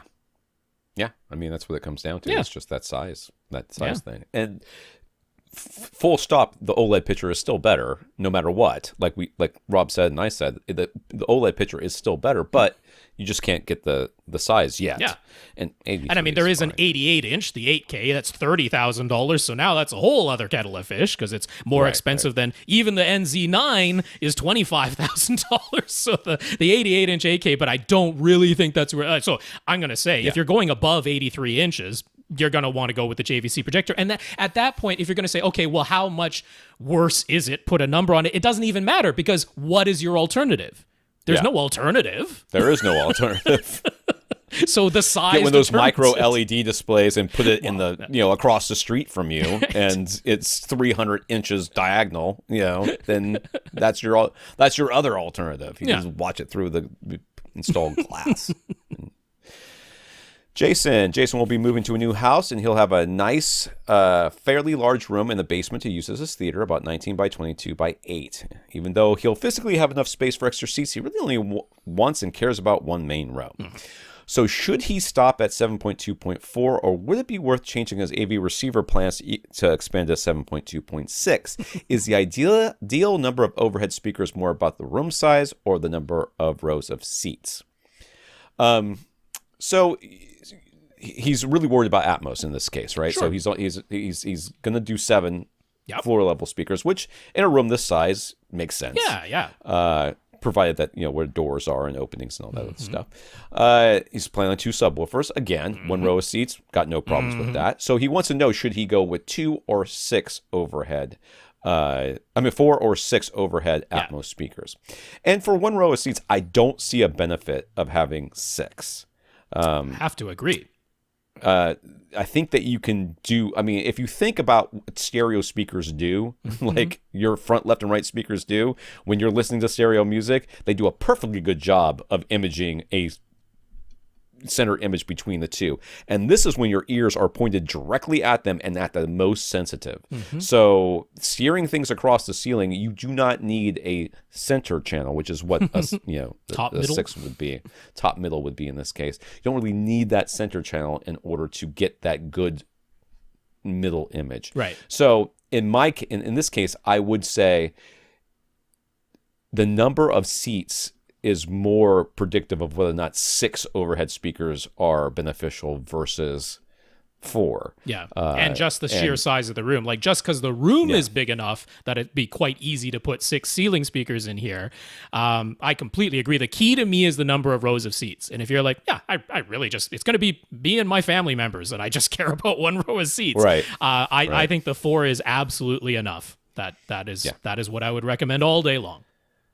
So he says if 7.2.4 is enough, which we just said it was, he's thinking he'll go with the flagship Yamaha RX A8A, which is hard to say. 2 A's, sandwiching an 8. Price at $3,000. It has 11 amps built in, and they promised all along that future firmware update will get the HDMI 2.1 features working. There's no world in which I buy this receiver. I'm just telling you, there is no world in which I buy a receiver based on the promise anymore. I have been burned not me, but I've seen people burn too many times. What if at some point in the future it comes out of the box and the firmware update is ready and it's working and it's confirmed to be working? In that world, you might conceive of buying one. In that world, it'll be fine, yeah. So he was considering the RX A6A before, priced at $2,200, but that was in his previous smaller room where he intended to stop at 5.2.4. For this new larger room, which receiver do we think he should get? I'm assuming that he could do 7.2.4 with either receiver. You can. It's just you would need to add at least a 2-channel external amplifier to the A6A because it has 9 amplifiers built in, whereas the A8A has 11 amplifiers built in. I would go with the A6A and buy the amp. And the reason is because that A8A, I would probably at some point go, I think I should get an amp just to I don't want all 11 speakers off this thing, even though it should be fine for what you're doing, but it is a pretty big room. It's a pretty big room. That's the thing. 19 by 22, he could conceivably be more than 12 feet away from a speaker. That is entirely conceivable. So, what's ironic here is here's a person who's saying, I actually want to power everything just from the AV receiver. And normally we're the ones saying you don't need an amp. We're like, you're into the territory where an amp might make sense. But also it's easier for us to go that way because the prices actually work out. Because we're not talking about getting a crazy amplifier. We're saying an Emotiva Bass X A3. That's 150 watts per channel, 3 channels that'll power your front, left, right, center, take the lion's share of the wattage load off of your AV receiver, your A6A, which now only has to power your surrounds, backs, and overheads, which it can definitely handle all on its own. And you're still less than $3,000. And you're still less than $3,000. Or maybe you want to go, because the Bass X A3 is out of stock right now, and they don't say when their next shipment is coming in. So maybe you go all the way up to $770, at which point you're only $30 cheaper than the A8A, but you're getting a 5 by 180 watt amplifier in Outlaw's Model 5000X. So I'm like, it's cheaper and you get more power, and you get to say you have a separate amplifier. It's because the price is actually lower, and you have sufficient room size where we're thinking, this kind of all makes sense. So I think your original plan, because I don't know, maybe he's just a Yamaha fan, and that's totally fine. That's fine, yeah. I think your original plan of the A6A still makes more sense, but to do the 11-speaker plan, you'd need an external amp, and I think one of those two options keeps the price below the A8A. Feature-wise, there is no difference. I don't actually understand the price difference between the A6A and the A8A. I'm not entirely sure why they're priced that far apart, because there are zero feature differences. It's just that the A8A has the larger power supply and 2 more amplifier channels built into it. So that's what I would do. Now, the only other thing I would mention is there's Onkyo's TXR-Z50, which you cannot purchase right this second, but is coming out in October for $1,400. And I mean, it's got Dirac built in, so it's no longer the Accu EQ thing, although that's still in there if you absolutely insist on using it. But their actual room correction system is Dirac now. So, I mean, it's not for the features. It's the feature parity is right there. It's the $1,400 versus $2,200. So you pair up the RZ50 with an Outlaw, and you're at the price of an A6A, but with those two things together. So I'll just throw that out there for someone to look at. So his floor-level speakers are all Martin Logan Motion Series with their folded ribbon tweeters. He isn't overly concerned about having a perfect timbre match for the overhead speakers. Going for Martin Logan's own in-ceiling speakers would be a bit expensive. He does want backer boxes for sure, though. So any suggestions for what his in-ceiling overhead speakers should be? I'm going to save you so much money. I have an article for this. Oh, okay. Now, I am looking at Martin Logan Motion. Those use their folded ribbon tweeters. And yeah, I mean, he said the right thing. Atmos speakers, he's not very concerned about a timbre match. But there's always that part of us that's like, at least the same technology in the tweeters feels kind of nice. Now, Monoprice has their, Amber series. The Monoprice Amber series does have their little folded ribbon tweeters in it, and they do have in-ceiling models.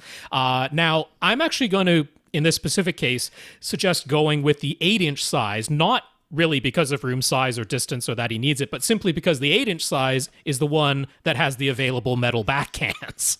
And so I agree with you. I always want those back cans. So there is a 6.5-inch back can that once in a while shows up on Monoprice's website.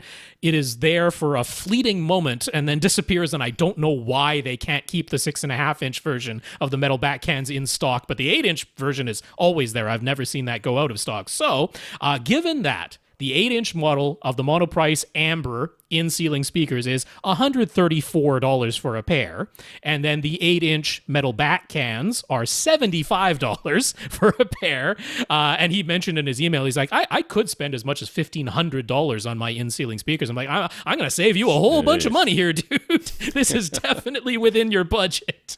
And I think for Atmos, they're fantastic. Right. My phone is blowing up in the other room. I don't know if you guys alert.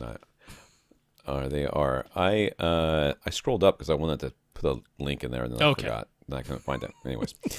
Let's do one more, and then we're going to be done. Raul. Okay. Raul uses a pair of ELAC Debut. I'm not skipping anything, right? No, it's there. That's him. Raul uses a pair of ELAC Debut 2.0 speakers, bookshelf speakers in his bedroom to power them. He uses a very basic Insignia stereo receiver. It only has stereo analog inputs, no digital inputs of any kind. It does not have a dedicated subwoofer output and no crossover settings whatsoever. So, quality.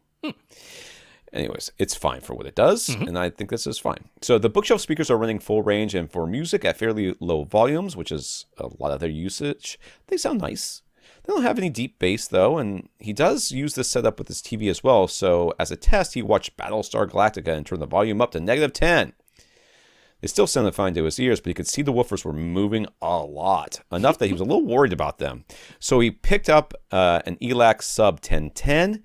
Even though the Insignia doesn't have a dedicated subwoofer output, it does have aux RCA output jack so he can feed a full range signal to the subwoofer, and then he can use the subwoofer's own built-in low-pass filter. Sure enough, there's a nearly constant low rumble through Battlestar Galactica. It's the ship's engines that's constantly going in the background.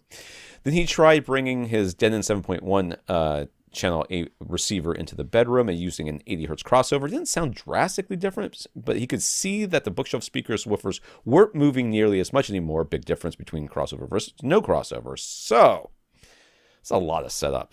Yeah. For the first question, but now we haven't know. Gotten to yet. Okay. Could running his ELAC bookshelf speakers full range potentially damage them? Potentially, yes. Will they? Probably not. If he isn't hearing any obvious signs of distortion and there's no audible clipping, should he worry about being able to see the woofers moving back and forth a whole bunch? Are they trying but failing to reproduce that deep bass? Yes, that's exactly what they're doing. They're moving back and forth a whole lot. They're trying to give you 20 hertz, and that's not happening. Should you worry about if you're not hearing any problems? Should you worry about it? I wouldn't. I would put the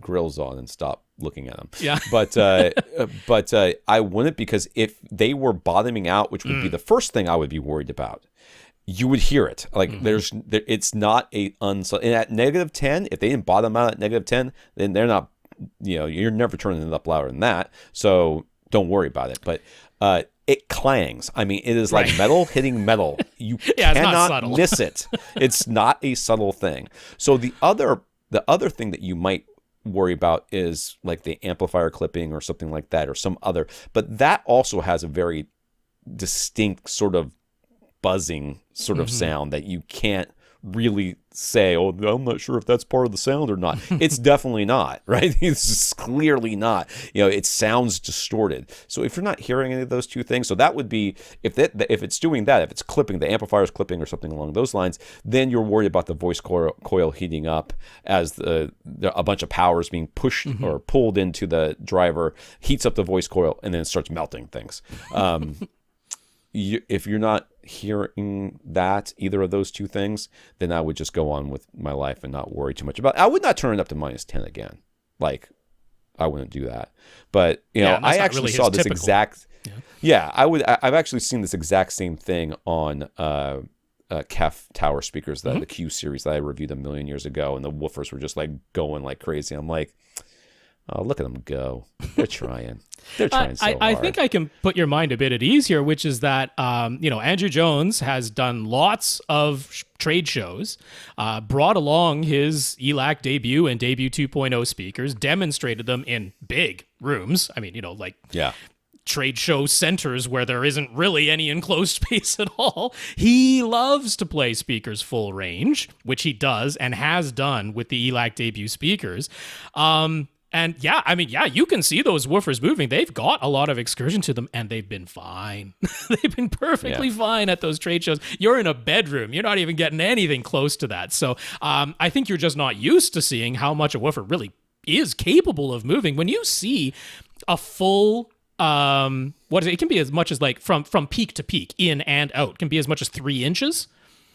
Yeah, it depends on the surround, really. And, but when you see that, like, it can look violent. if you've never seen it before, you look at it from the side and you see that, this is like a 5 1/4 inch woofer. When you see it moving as much as 3 inches from, all the way in to all the way out, that can look like that thing is floating around. But it's remarkable what these things can do without hurting themselves. And the ELAC debut speakers are well designed. And like I say, Andrew Jones loves to play them full range. So I think I can put your mind at ease. I do prefer using a crossover and setting speakers to small, but in this instance, in your use case, I don't see this as any sort of problem. So he says, is there an easy way to add a crossover to his current setup without replacing the Insignia receiver or costing more than a replacement? Yeah, like the outboard filter costs more than a new receiver does. Right. So there are ways to add a crossover to this. The easiest way, like the first thing that jumps to my mind. He only has speaker level output. You got to keep that in mind. It doesn't have pre-outs. Right. So subwoofers sometimes will have an internal crossover that you can use. You have to be very careful. These days. It is exceedingly. I think REL still has a lot of that, and any of those subwoofers that are sort of built for the audiophile crowd, yeah, maybe, or music crowd may be more. You have to be careful because just because you see it on there doesn't mean the crossover actually applies. Yeah, just because they have speaker wire outputs on the subwoofer doesn't mean they're actually applying a high pass filter to the speaker output. Sometimes it's just a daisy chain. It's just passing the signal through. So you can connect the subwoofer via speaker wire, and then it's just passing that signal through to the output. Some do have a high pass filter, but yeah, you got to read the manual. You have to be very careful about that. So, and it used to be, I used to be able to point people to HSU because the one of the STF models had that, but they don't sell those models anymore, so I can't point you to that anymore as one that I know for sure actually does have the high pass filter in it. I mean, to me, the simple answer here is, one, we don't think you need to worry about it in your setup.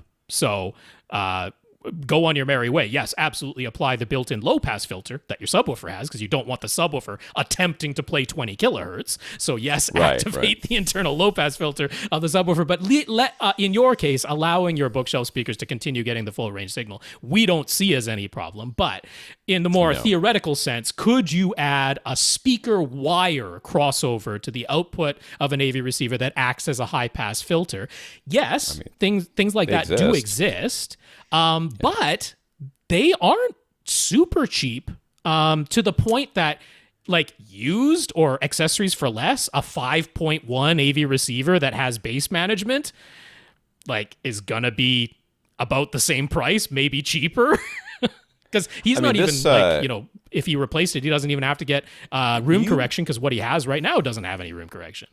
You might want to take some time and check out some DIY forums because building a crossover, like I have no idea how to do it. I mean, I know it's done, but it's just a circuit board. That's all it is. And the power goes in and it comes out the other side, changed somehow. And the low end gets filtered off. Yeah. So it can certainly be done. So I don't know how to do it, but I imagine if you learned how to do it, the parts to do it are not that expensive. You know what I mean? You'd have to get a little circuit board and, whatever. And, it might not look all that great, but it's certainly doable by people because they do it all the time. So I would look into that if you're really, really concerned. But like Rob said, and I have said, if you're not hearing distortion or clanging or buzzing or anything wrong, then just ignore it. For your specific case, I would say put it out of your mind, continue using your Insignia. You don't need to purchase anything else, and you are very okay in your bedroom setup. Yes. All right, so who do we have left? We have Jonathan with the CDEN now 4.0, and Infinite Gary had a question on the list, and that was it. So those will be for next week. We got through a lot of it. So we want to thank our listeners of the week. We want to thank Eric and Randall for going to avrant.com and clicking on the Buy Us a Cup of Coffee link and giving us a PayPal donation, as well as our 133 patrons over at patreon.com, including Eric. So thank you, Eric, Randall, Eric, and 132 patrons. That's right. Eric and Randall, thank you for those PayPal donations. Appreciate that support. AVRant.com is the place to come for anyone else who might like to click on the support AVRant link and donate via PayPal. And then patreon.com/AVRant podcast is where you go to sign up for an automatic monthly donation. 133 patrons over there. Eric, thank you very much for being one of them. Yes.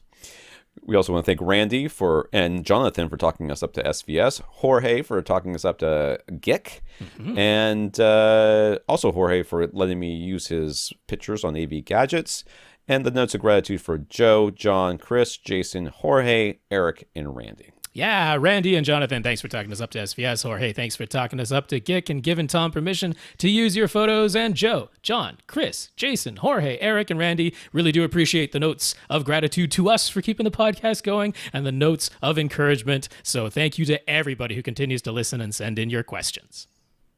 For AV Rant, I'm Tom Andrew. And I'm Rob H. Now stay in and listen to something.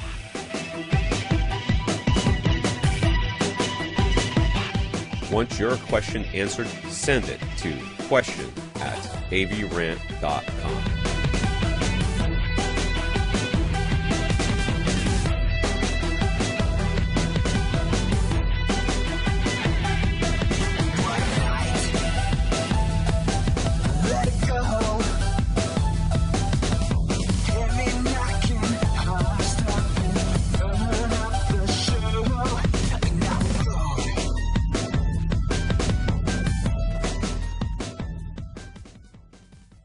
This is AV Rant. Now go out and listen to something.